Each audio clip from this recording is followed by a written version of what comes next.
Continuando con este ciclo tan especial que hemos hecho con tanto amor, la serie El Agua estuvo 21 años en Canal 5, en la televisión estatal, y un grupo de amigas me impulsaron a volver a este sello que es la serie El Agua, que construimos juntos con ustedes, porque si no hubieran estado ustedes dándome el aval, jamás hubiera podido vivir un programa de continuo, con total continuidad 21 años.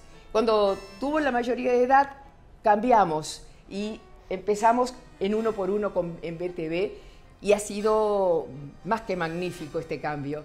Pero a su vez lo estamos retroalimentando con un ciclo especial de la serie El Agua Protagonistas en sus formatos de almuerzo, desayunos, after office, que tiene una variedad muy importante de protagonistas y que tiene también el público presente. Nosotros queremos democratizar esto que fue para unos pocos o es para unos pocos, aquellos que pueden llegar ese día a ese lugar a compartir el almuerzo, el desayuno o el after office con todos ustedes, porque la televisión tiene esto, democratiza. Y no solamente estamos llegando a todo el país por BTV, sino por DirecTV a todo el mundo.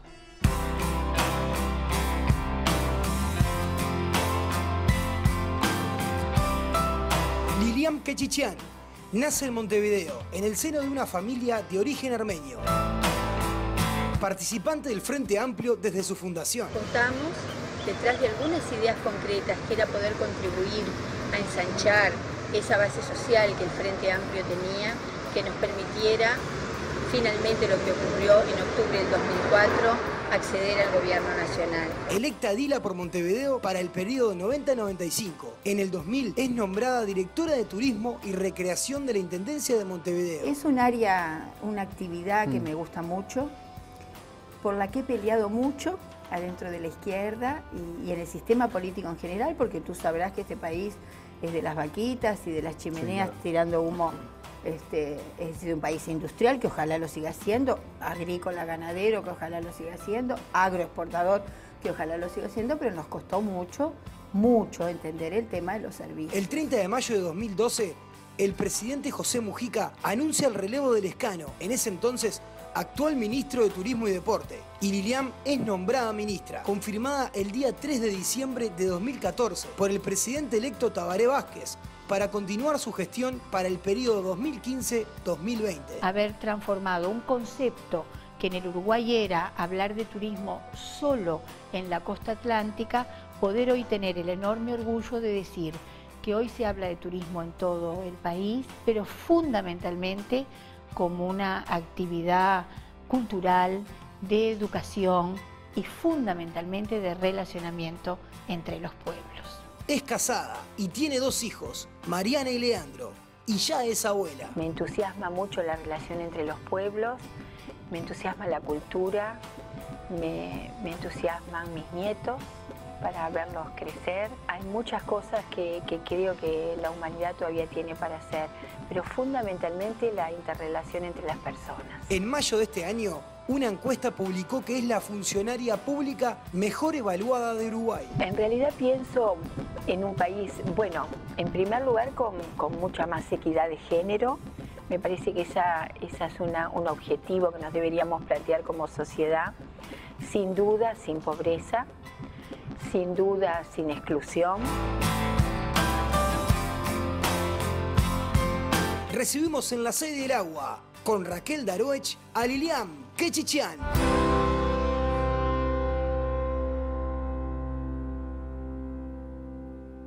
¿Cuál es el momento más recordado de tu niñez, Liliam?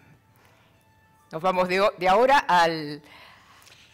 Hay momentos buenos y momentos no tan buenos. Tengo muy nítidamente presente un accidente bastante grave que tuvo mi hermana, que le lesionó y estuvo a la muerte varios meses, su riñón. Eso lo tengo presente siempre. ¿Qué edad y por tenías suerte ahí? tenía 8 años, mi hermana tenía 6. ¿Qué Por pensaste? suerte... ¿Pensaste en su muerte? ¿Pensaste Sí, por primera fue vez en la muerte? primera vez que me enfrenté a ver llorar a mis padres, a ver el dolor en la familia, la incertidumbre. Y cuando uno es niño, esas cosas te marcan. Te marcan. Por suerte se recuperó y se recuperó muy bien. ¿Quién te acompañaba esos días donde la atención estaba puesta, se me ocurre, en la emergente sí. de la familia? Mis tías, mis primos y el barrio Malvin, donde yo vivía. Mi padre era dirigente de Unión Atlética, así que era un barrio, creo que sigue siendo un barrio muy barrio. Y recuerdo a los vecinos también, a todos los vecinos, pero especialmente a los tíos y a la abuela. Si tuvieras que elegir un abuelo, ¿tuviste la suerte de conocer a los 4? No, 3. 3. De esos 3, porque sí, y en este momento, ¿a quién elegirías? ¿O quién dejó esa impronta que vos decís, en esto soy el abuelo o la abuela, ¿no? Atravesar este camino, este momento, es el abuelo, la abuela. De niña fue mi abuela Valentina, la madre de mi madre, que era de Sarandí del Chi, fue la que yo sentí más cerca. Si yo lo tengo que pensar con los ojos de hoy, mis abuelos armenios, cuando yo era chica, estuvieron siempre, desde que llegaron al Uruguay, hasta que murieron, vestidos de negro y llorando por sus muertos en Armenia. Entonces a nosotros, de niñas, nos resultaba a veces un ambiente un poco duro, pero si lo miro con los ojos de hoy, mi abuelo armenio me transmitió mucho de los valores, ese discurso vinculado al trabajo, a la ética en el trabajo, a la familia. Te diría, ¿El color negro a qué estaba atribuido? El luto por el genocidio, Ajá. Esa era su casa, era olor a yuca, porque hacían olor a yuca, es decir, vos entrabas a la casa de mis abuelos y te inundaba el olor a yuca porque hacían ese yogur con los bichitos y tenían todo un ritual. Ellos vinieron desde el Líbano, vinieron con sus hijos chiquitos, mi padre era muy chiquito, eran de Yozgat, eran de un lugar que hoy está en poder de los turcos porque fue producto de las tierras que confiscaron, desde mi punto de vista. Habrá personas que opinen diferente, en el 15. 1915. ¿Ellos vinieron directamente en un barco para acá? ¿Vinieron de polizones? No, fueron al Líbano. El Líbano fue un país muy generoso con los armenios. Muchos se quedaron a vivir ahí. Hoy en el Líbano hay una cuota para diputados armenios. Hay 6 diputados armenios de tanta población armenia que hay hoy en el Líbano. Pero tenían una política de ayuda a los inmigrantes muy fuerte. Vinieron en un barco, no como polizontes, sí pasando muchas necesidades, comiendo solo chocolate y alguna otra cuestión. Llegaron al puerto de Montevideo. Acá los esperaban unos armenios del Cerro. Y mi abuelo fue con su familia a la casa de esos armenios que le brindaban esa primer noche, esa llegada. Venían de un lugar tan diferente, muy cristianos. Los armenios son muy, muy cristianos. Y mi abuelo dejó a su familia, le tocó la puerta a un vecino que vendía palillos de ropa de madera que se usaban en esa época, y ese mismo día salió a trabajar. A mí esos cuentos siempre me han sacudido, y yo creo que buena parte de esa cultura del trabajo que mi familia, que no es sola de armenios, pues yo estoy casada con un González, así que, digamos, es esa mezcla que es el Uruguay, pero que tiene esos valores también, yo lo rescato como de las mejores cosas que los inmigrantes nos transmitieron a los uruguayos. Diría que ser armenia hoy significa para ti un orgullo, un sentido de pertenencia. Hasta que no fui a Armenia no tenía ese sentimiento, me sentía unida. Cuando yo salí diputada en el 2005, yo era suplente del actual ministro de Transporte, Víctor Rossi. En ese momento Víctor Rossi fue designado ministro de Transporte y yo ingresé al Parlamento, a Castellanes y otros compañeros con los que compartimos esos años maravillosos desde mi punto de vista, como otros años maravillosos cuando mis primeros años de Dila. Y déjame saludar y darle un abrazo a Mariano Arana, un hombre que me hizo querer, conocer, disfrutar, involucrarme y defender a esta bella Montevideo. Siempre que puedo le agradezco públicamente a Mariano eso, pero en ese momento la colectividad armenia se acercó para decir que era la primera diputada armenia en América Latina, de origen armenio, en América Latina, y entonces ahí me involucré mucho con la colectividad. ¿Y ahí tenías qué edad? ¿Ya tenías? Bueno, si les digo que edad tenía en el 2005, ya van a saber que hoy tengo 64. ¿Ahí cuánto tenía? Hace 10 años. 10 años, tenía 50 y poquitos. Apenas. Sí. Sí. Bueno, apenas. Ahí me involucré con la colectividad mucho.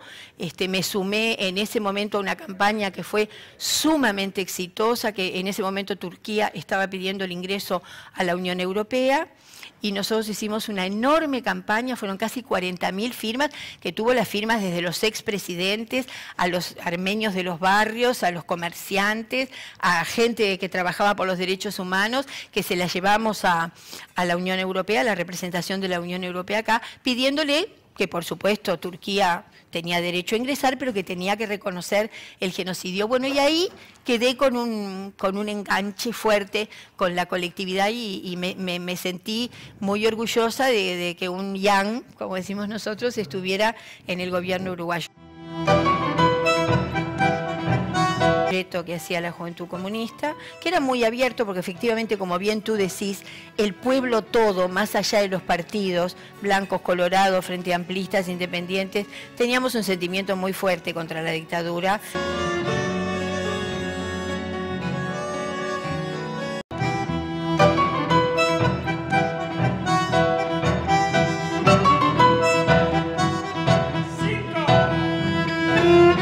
¿Qué fuiste desde la escuela, desde la salida de la escuela, de ese papá talabartero, se decía antes? No. No, zapatero. A la mujer que se inclina por la política, hasta que descubre que además de política es armenia y tiene una gran pertenencia a ese pueblo y esa historia y orgullo. Sí, la pertenencia, permitime antes de decirte que he sido, la sentí fuertemente en mi primer viaje a Armenia, que fue en el 2008. Ahí me llevaron a esa parte alta de la ciudad donde está el memorial del genocidio, que yo dije que a mí me conmovió mucho porque tiene una música bellísima pero tristísima y muchas flores, pero es un lugar hermoso de la ciudad de Ereván. Pero después hay una piedra que identifica mucho a los armenios, en donde decía los pueblos de donde los turcos se habían llevado a los armenios. Y ahí yo iba con los documentos de mi padre, decía Yozgat, y cuando me paro frente a Yozgat decía, vivían 139.000, sobrevivieron 81. Ahí yo me puse a llorar, lloré todo el día, porque dije, yo estoy en este mundo de casualidad, y sentí que yo venía de ahí. Digamos, fue la primera vez en mi vida que yo sentí que efectivamente mis orígenes estaban ahí. Eso, sí, no, un paréntesis, porque eso es perfecto. fue un momento especial. No es solo un paréntesis, es donde hundes las raíces definitivamente. Exacto. Yo viví en Malvinas hasta los 10 años. A los 10 años nos mudamos acá al centro, al Gaucho. Y en el 71, cuando la fundación del Frente, adhiero a la fundación del Frente. Mi padre se muere el 26 de marzo del 71, el mismo día del primer acto del Frente Amplio. Como muchos de los que están acá saben que después del 73 a muchos militantes de izquierda y a los uruguayos en general, democráticos, les tocó vivir momentos muy duros. Fui parte de esa lucha contra la dictadura, de la que no me arrepiento. Fuiste parte de lo que por ahí dicen algunos que han estudiado este fenómeno, parte de los insiliados, porque en realidad estuvieron los exiliados y después estuvimos los insiliados. Es un fenómeno que no se ha estudiado demasiado, pero que ha dejado marcas muy fuertes, tal vez en gente de nuestra edad, un poco menos porque estábamos más involucradas con el enfrentamiento y con nuestro rol definitivo, pero sí para nuestros hijos, y que tienen como una marca de esa época, ¿no? Del secreto, del anonimato, del miedo en algunos casos, del ocultamiento como parte del sobrevivir, porque había que sobrevivir y había que ocultar cosas, sobre todo cuando sus padres eran militantes o sus padres estaban de alguna manera comprometidos o su entorno estaba comprometido, porque aquí lo que hizo la dictadura fue que borró, a mi entender, cuestiones que hoy se están otra vez profundizando, que eran las diferencias. Ahí la dictadura tuvo, desde mi lectura, una cuestión terrible, democrática, en el fondo, es decir, nos hizo sentir hermanos a los uruguayos, sin diferencias, porque no importaba cuál era tu origen, dónde te reunías con quién y para qué. Había un objetivo común. Luego salimos de una dictadura muy, muy cruel a una democracia o una dictadura blanda o una democracia dura, como quieran llamarle el proceso, pero había que pasarlo, ¿no? Sí, yo me defino como una militante que fue resistente a la dictadura organizadamente. No es que hacíamos lo que cada uno quería. Yo era miembro de un partido en ese momento, el Partido Comunista. Hoy, desde el año 92, no soy más miembro del Partido Comunista, pero en ese momento lo era. Y ahí teníamos como una premisa realizar algunas tareas que había que hacerlas. No nos planteábamos, si había que hacerlo, había que hacerlo. Y en realidad nosotros hicimos unas cuantas cosas. Estuvimos en el área de propaganda clandestina, por lo tanto imprimíamos El Liberarse, que era un folleto que hacía la Juventud Comunista, que era muy abierto porque efectivamente, como bien tú decís, el pueblo todo, más allá de los partidos, blancos, colorados, frente amplistas, independientes, teníamos un sentimiento muy fuerte contra la dictadura, sí. Pero bueno, a nosotros nos tocó jugar ese papel. No me arrepiento en absoluto de eso que tuvimos que hacer con pleno convencimiento y siempre digo que soy de las que eternamente debe estar agradecida al comportamiento heroico de muchos compañeros que sabían lo que nosotros hacíamos y que a pesar de la brutal tortura a la que fueron sometidos no dijeron ni una palabra y por lo tanto a mí me permitieron y a mi marido seguir viviendo, tener hijos, por eso soy muy respetuosa y muy agradecida y muy de ponerlo en valor, una cosa que ahora, 30, 40 años después, se ve un poco en la nebulosa, pero tengo compañeros que son hermanos de sangre para mí, para toda la vida. De esos que la vida define como hermanos. Sí. Y no la sangre, sí. Ni la herencia. El momento más cercano a perder la libertad en ese periodo de resistencia, ¿cuál fue? Todos los días. Todos los días. Teníamos una imprenta clandestina, imagínate lo que era, con una fachada de un comercio. No, todos los días. Fueron años muy duros. ¿Qué momento te dolió más en ese periodo, de todos los duros? Bueno, casi todas las cosas que pasaban, obviamente, la desaparición de los compañeros. Acá está Benjamín Liberov, nuestro subsecretario, digamos, la noticia de la desaparición de Manuel en el mismo momento en que mataron a Gutiérrez Ruiz y a Michelini. Para nosotros que teníamos como jóvenes en él el modelo de médico de familia, de ese médico que iba en un carro, que atendía a los pobres y a los no pobres, fue un golpe fuerte, junto con, bueno, sin duda, la desaparición de Elena Quinteros, que fue también tan dramática, fueron especialmente la unida a la desaparición de los compañeros. En algunos uno sabía que estaban presos y que soportaban más o menos, pero la desaparición, esa cosa permanente, sus familias desmembradas, era duro para los que estábamos aquí. Y el ensañamiento por dobles o triples condiciones, ¿no?, de la tortura, no solamente por pensar distinto, oponerse a un régimen, sino también por su pertenencia, porque era judío o porque era aquello de Brecht, ¿no? Sí, y entonces, eso estuvo presente. Eso estuvo presente. Sí, sin ninguna duda. A muchos los torturaban diciéndoles, los torturo por ser de izquierda y por ser judíos, por ejemplo. Uno de los que yo digo que le tendré eternamente agradecimiento, que es León Lev, hoy ministro del Tribunal de Cuentas, un compañero heroico desde mi punto de vista, que hoy tiene un perfil muy bajo, que es un hombre muy querible, 5, 6, 7 meses le decían judío como parte del insulto, porque bueno, esa concepción que la dictadura tenía tan dura y discriminadora y poco democrática. La caída de la Unión Soviética, ¿qué significó para ti? Bueno, obviamente el derrumbe de una cantidad de cosas en las que creíamos, más que nada en el mundo. En el Uruguay yo me reafirmo que el concepto de haber tenido la línea de construir el Frente Amplio, la línea de la unidad de la izquierda, la línea del camino democrático que siempre tuvimos, nosotros nunca tuvimos el atajo de ir por otros lugares, siempre creímos que esto se conquistaba en elecciones y que la gente debía votar. En el Uruguay yo creo que la línea en ese momento nuestra fue muy correcta. En el mundo la vida ha demostrado que hubo errores y horrores que nadie puede permitir y que de la cual soy muy crítica. Por ejemplo, de la burocracia.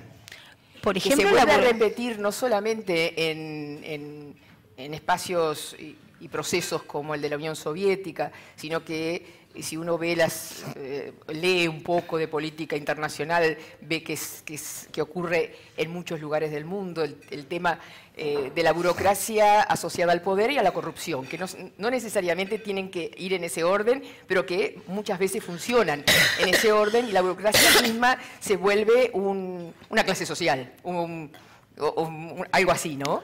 Bueno, todo eso apareció con el derrumbe, la corrupción, la burocracia y el estalinismo con sus asesinatos, cosa de la que hoy yo soy absolutamente crítica y que en realidad no puedo compartir en lo más mínimo. Ahora destituido por corrupto, por tener 5 millones de dólares en el exterior, por no cumplir con ninguno de los parámetros o de los protocolos éticos que tiene que tener alguien que hace política al servicio de la gente, nos deja con muchas preguntas, efectivamente.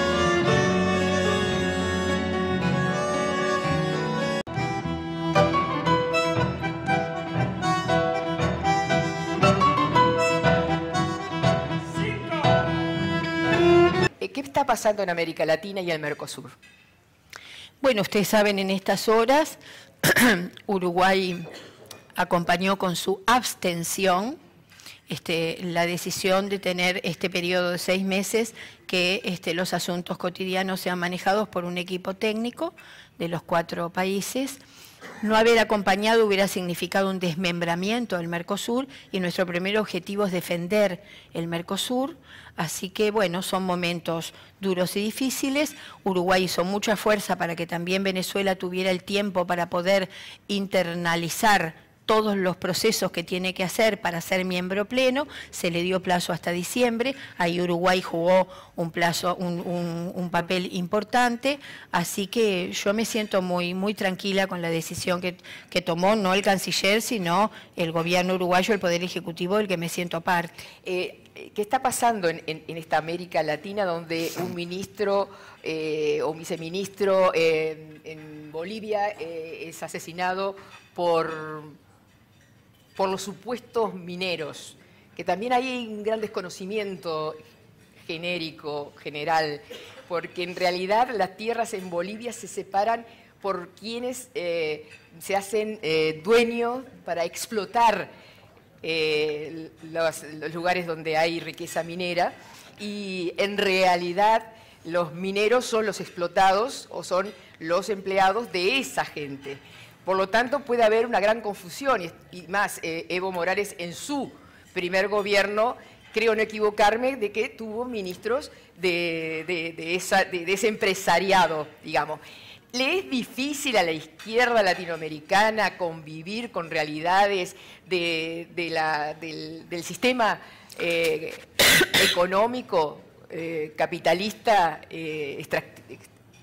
bueno, como es en Bolivia, de extraer la riqueza, pero aquí en Uruguay, bueno, más o menos hay parangones? Obviamente en Bolivia fue la expresión más violenta de cómo se dirimen las diferencias. Es decir, el presidente Morales hizo mucho trabajo y mucho esfuerzo para formar esas cooperativas cooperativas que tenían su forma de funcionamiento. Después que se transformaron en cooperativas, muchos de esos mineros quisieron tercerizar y alquilarle sus lugares, es decir, yo soy el dueño porque soy cooperativista y se lo alquiló a un privado.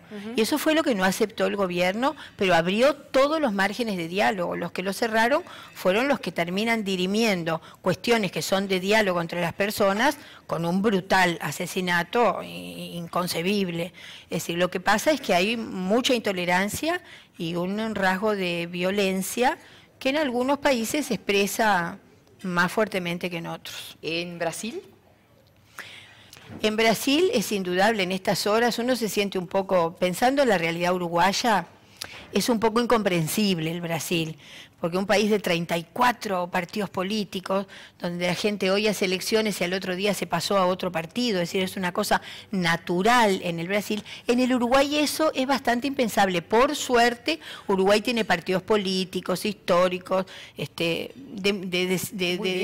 muy viejos, de los más viejos del mundo. Sí, tenemos una estabilidad democrática diferente. Entonces, cuando uno en estas horas ve que el ideólogo del impeachment a Dilma, una mujer que yo creo que le hizo un aporte al Brasil muy, muy fuerte, y que no es casualidad que siendo la primera mujer se la destituya, es decir, ahí hay una mezcla de cuestiones, pero que Cunha, el senador Cunha, haya sido ahora destituido por corrupto, por tener 5 millones de dólares en el exterior, por no cumplir con ninguno de los parámetros o de los protocolos éticos que tiene que tener alguien que hace política al servicio de la gente, nos deja con muchas preguntas, efectivamente. ¿Se trasladan esas preocupaciones, esas preguntas al Uruguay, al rol del Frente Amplio como gobierno nacional en su tercer periodo?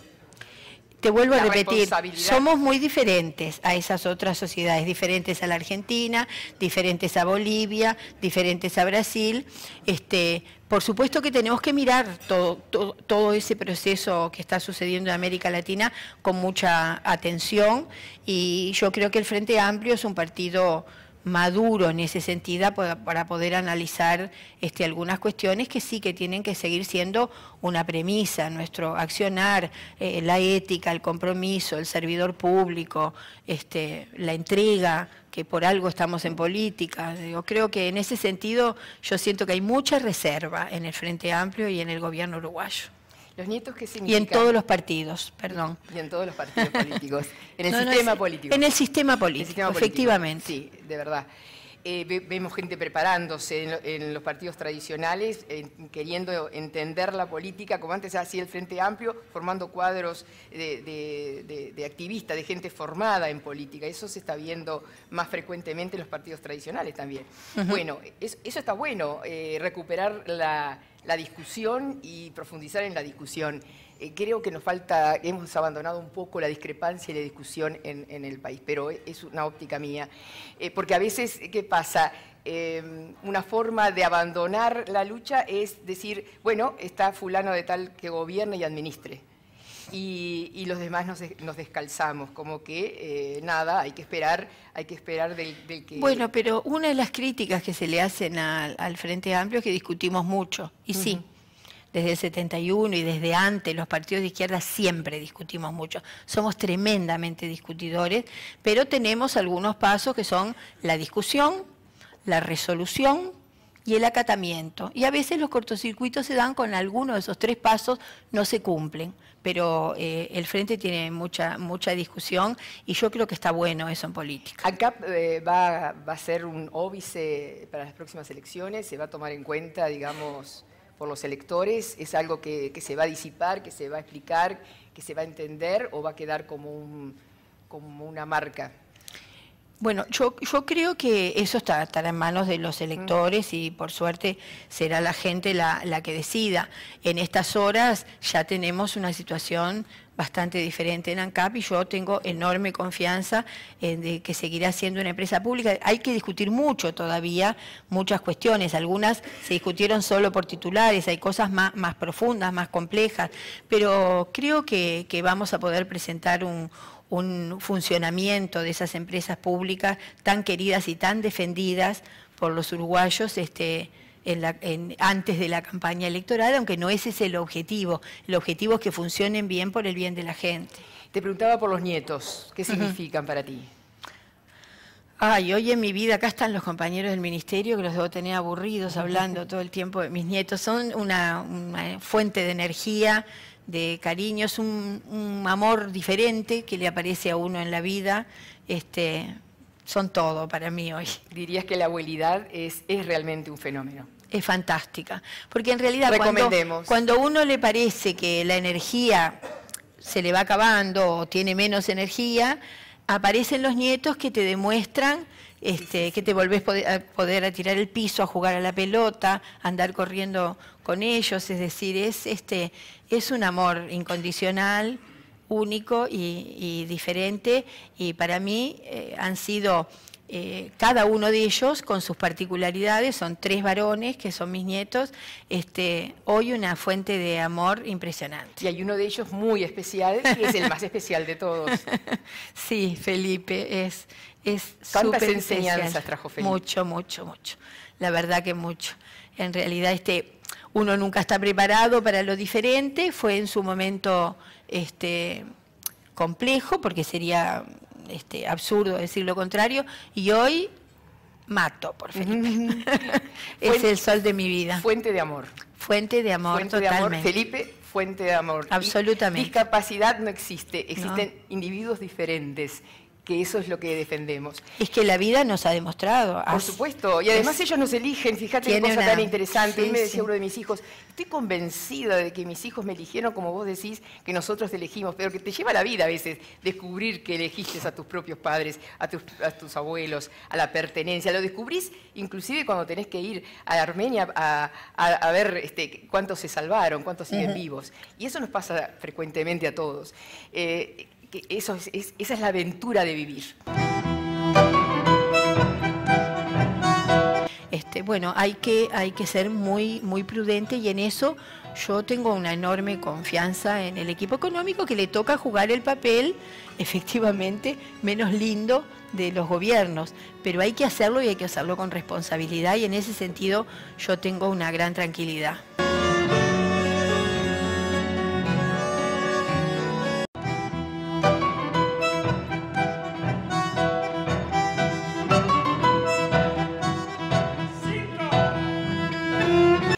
Minutos para las políticas específicas de turismo, los últimos 10. Bueno, el Ministerio, siempre decimos que el aporte más grande que podemos haber hecho a las políticas de turismo es diseñar un plan estratégico. Es decir, Uruguay estaba muy acostumbrado a trabajar de temporada en temporada, y cómo va esta temporada y cómo va la otra, y hoy tenemos 5 grandes líneas de acción de un plan estratégico que se pensó para el 2020, que se construyó dialogando con más de 800 personas de toda la cadena de valor que es el turismo a lo largo y ancho de todo el país, y que ahora, el año que viene, empezamos un proceso de ayornamiento de ese plan 2020, mirando un poquito, poniendo la vara un poquito más lejos. Creo que eso ha cambiado sustancialmente la política de turismo en Uruguay.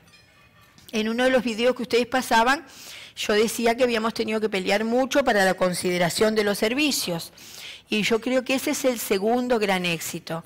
Hoy en el Uruguay se habla de turismo como parte del Uruguay productivo, de generador de empleo, de todo lo que significa una actividad económica de primer nivel.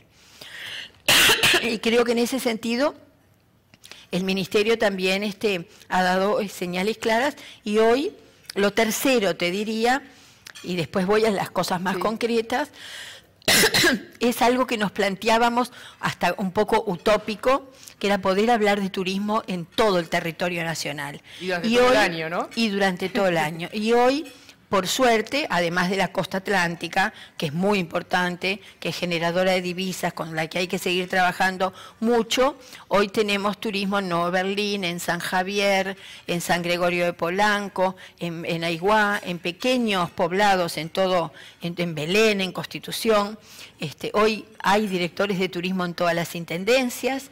Yo me acuerdo cuando yo fui directora de turismo de Montevideo, designada por el arquitecto Arana, muchos departamentos no tenían direcciones de turismo, es decir, creo que la gran política ha sido instalar el turismo como una gran actividad productiva en diálogo con el sector privado, que creo que están por acá también, el contador Martínez, presidente de la Cámara Uruguaya de Turismo, y más allá de, podemos estar de acuerdo o en desacuerdo, algunas veces hemos ido trabajando conjuntamente de una manera muy, muy armoniosa. Y después, en este periodo, bueno, el año pasado llegamos a los 3 millones de turistas.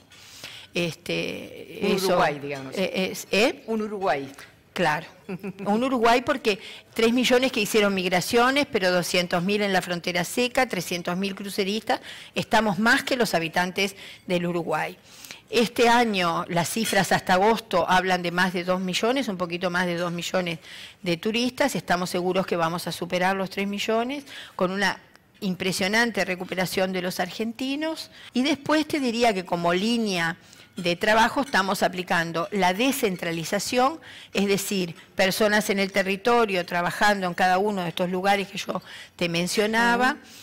Hoy hay, por ejemplo, en el corredor de los pájaros pintados, que es ese corredor del río Uruguay que tiene a 5 intendencias de diversos signos políticos trabajando juntas a través del turismo náutico, pero también el termal, los poblados con encanto, las poblaciones pequeñas, también lo patrimonial. Ahí tenemos un buen ejemplo de cómo la descentralización dio sus frutos. Y segundo, la regionalización. Firmamos en el Congreso de Intendentes con la región norte, vamos a firmar ahora con la región centro-sur, el área metropolitana. Creo que esas son líneas de trabajo fuertes del Ministerio.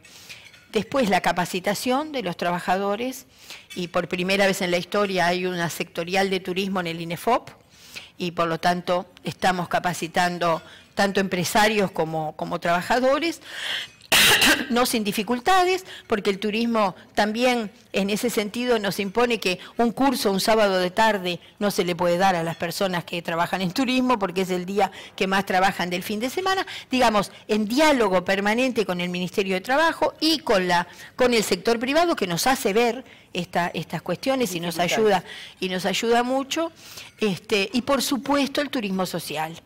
El turismo social, ese sistema que el presidente Tabaré Vázquez nos pidió que ayudáramos a construir, es decir, todos los que tenemos que ver, porque no es solo el Ministerio tiene una parte, pero el MIDES hace lo suyo, el BPS hace lo suyo, la NEP hace lo suyo, hay colonias de vacaciones de los sindicatos, hay mucha gente que hace turismo social, por eso nosotros decimos que casi 90.000 el año pasado viajaron a través de estas modalidades.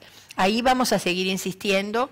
Hoy tenemos 5 programas de jóvenes, de tercera edad, de estudiantes, de trabajadores y de quinceañeras, chiquilinas que cumplen 15 años, beneficiarias de asignaciones familiares, que tienen su fiesta y su viaje con la misma calidad de servicio que la tiene cualquier turista.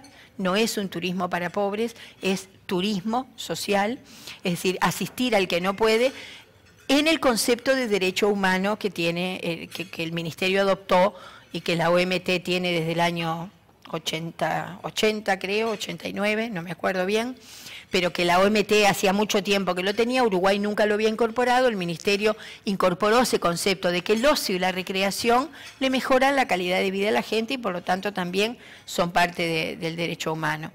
Y este año la consigna de la Organización Mundial del Turismo es turismo accesible para todos.